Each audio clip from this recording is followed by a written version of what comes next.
mean, just love legends, legends. Now, time to welcome our very own dream team, Ian McKellen and John Bishop. Gentlemen, welcome. Welcome to the show. Now, so you two are going to form the partnership that Britain needs, quite frankly. Starring this year in panto in Mother Goose. Yeah. There have been many versions of this panto over the years, of course. It's a much-loved classic. What's this one about, John? Tell us. Well, it's about me, really. He's Mother. Mother Goose, and this is my Home Secretary, and my husband. Well, it is like being a Home Secretary because it's the story of Mother Goose who finds a goose that lays a golden egg and that sorts all their financial problems out, which apparently is a better economic policy than Liz Truss has found. So she's been in touch and asked for the egg. Don't use all your material on this show. You know, Exactly. save some for the Keep your pantomime. powder dry. Yeah. No, it is. It's a story of a relationship, a family who are in financial trouble and they get a goose that lays a golden egg and it changes everything, but it also ruins everything. That's right. So it's got a story.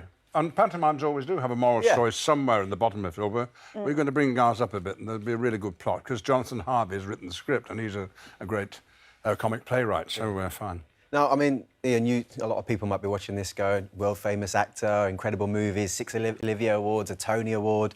What is it, though, that you genuinely love about panto? Well, I like being in work and... That's a great answer. This offer was made. You're all right. But I've always been a fan of pantomime. Did you go to pantomime when you were a kid? Yeah, once or twice. Once or twice? You were... Every year, without Every year. fail. Sunderland I was Empire. same as you. Every time. And I still go and see about 8 pantomimes a year. Yeah. It's one of the art forms that we do very, very well in this country. And we do theatre as a whole very well. Yeah. Well, and there's Shakespeare, of course. But I think I'd put pantomime above Shakespeare in terms of popularity.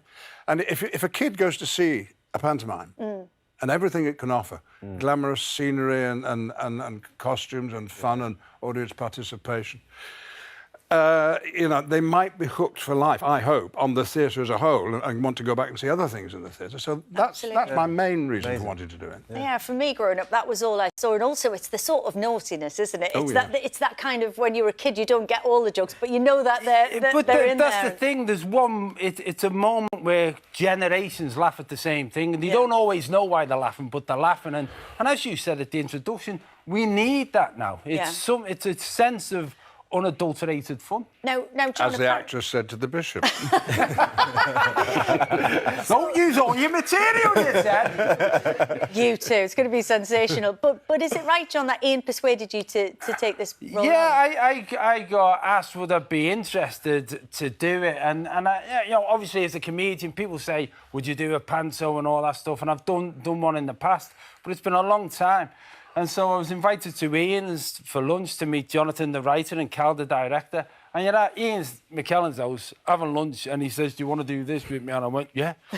Obviously, I didn't even know what he was talking about, so I was just lost in the fact that I was there. And from anyone's point of view, to be able to spend time with somebody who can teach you so much, but also has got the joy of theatre, that was the thing that he sold it to me on. This is just joy, and we need it. And what he doesn't know is that my ambition, the only thing I ever wanted to be on the stage was a stand-up comic, because I am so in awe of them.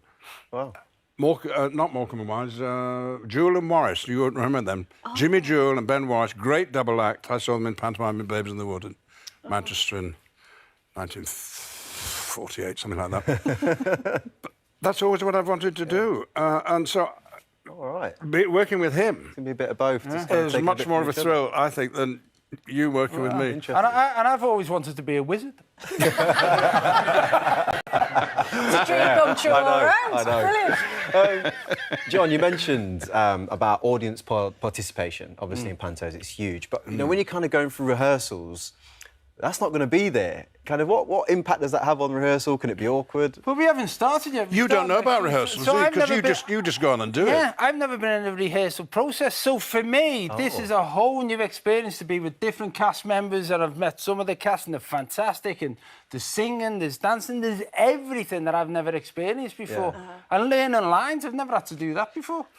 And to be on stage for 2 hours and not swear. Can we come I've and never watch had to that? do that before. Yeah. Can we come and watch that John, part? you've been trying new things quite a bit recently, because another massive departure for you. You made a documentary with your son Joe. It was called Life After Death. Oh, It was brilliant. about Joe, who started losing his hearing when he was a teenager. Obviously, the response to it was just enormous. Yeah. How did that feel for you and the family?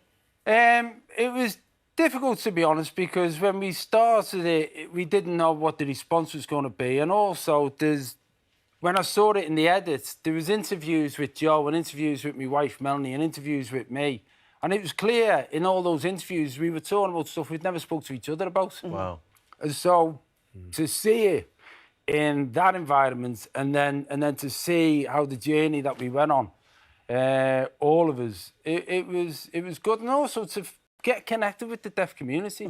It's an amazing community. And if you're part of the hearing world, you don't always have an excuse to be in their world. You know, you'd invite them into ours, but we don't get into theirs. No, When you step into their world, you're it's sort of wonderful. demonstrating with your hands. Would you have done that before you started learning the sign language? I found sometimes Just when I'm do talking... a bit of it while you're talking. No. Well, thank you for Yeah, there we having go. me. on your Very show. nice. Oh.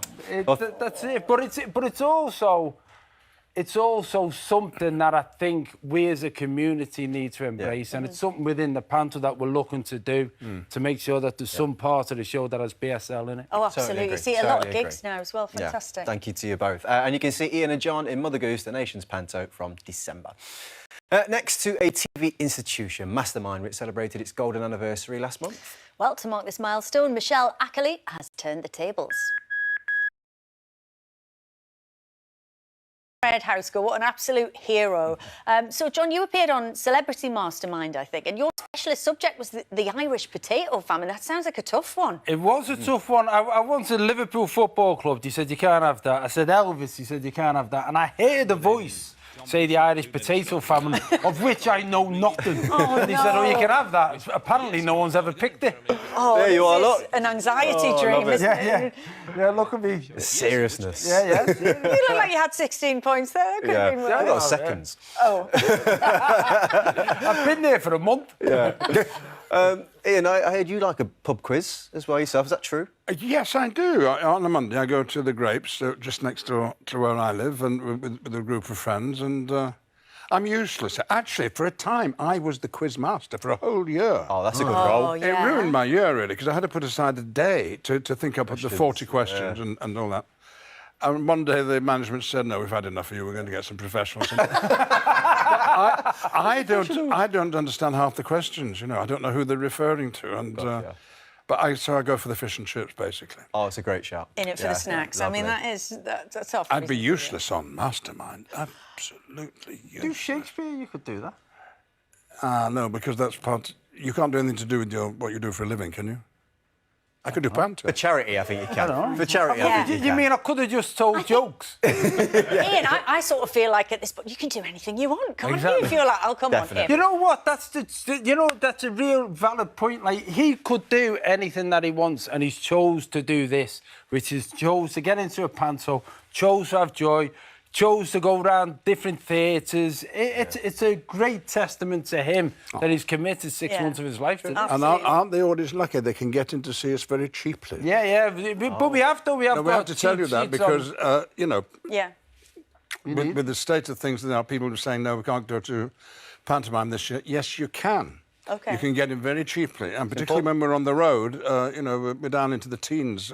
And, you know, big venues like Liverpool. So and a so great on with Christmas prices present for according- somebody, I think. Give them some... Fantastic. It's important, Fingers definitely, crossed. Now, John, I do want to quickly ask you, you know, the subject of quizzes, as we were just talking about. There was actually a Doctor Who Mastermind special, 2005, a little bit before your time, but I've got a question about Doctor Who for you, because obviously it's Jodie Whittaker's final outing as the Doctor coming up this Sunday. What was it like filming that last episode? Fans are dying to know. Oh, it was for me, it was emotional. It was the first time I'd ever been in anything where you're in a long-running series. I got extremely close to Jodie and Mandip, the wonderful people. But to be part of something that lasts beyond you. I mean, Ian's done it before. A lot of other people have done it. But as a comedian, you're kind of topical. You say your joke and it goes and it moves on. Doctor Who's an institution, and to be honest with you, it was an experience that I just couldn't match. And what would you say? So, Doctor Who fans, all of a baddie. What's the most terrifying? A Dalek? Or a Dalek. Cyberman? I had to fight with the Dalek in one of the specials, the New Year's Eve special, and for me, it was a childhood dream. But is there a child inside it? No, it's not a child, there's a man inside it. There's a man. Yeah. A small man. No, he's an average-sized man, because they're average-sized Daleks. But when we rehearsed, they What's don't all this? sit. What's all this? Well, he rehearses as if he's a Dalek and go. So the whole rehearsal process, honestly. everything is dedicated to making it feel realistic. This panto is going to be brilliant. I mean, I'm going to be down the front, and also I'm very excited about the puppet This is show. like There's a puppetry section. It's the worst sign language ever. The Power of the Doctors on Sunday at 7:30 on BBC One and iPlayer, and all 13 series of Doctor Who are on there too.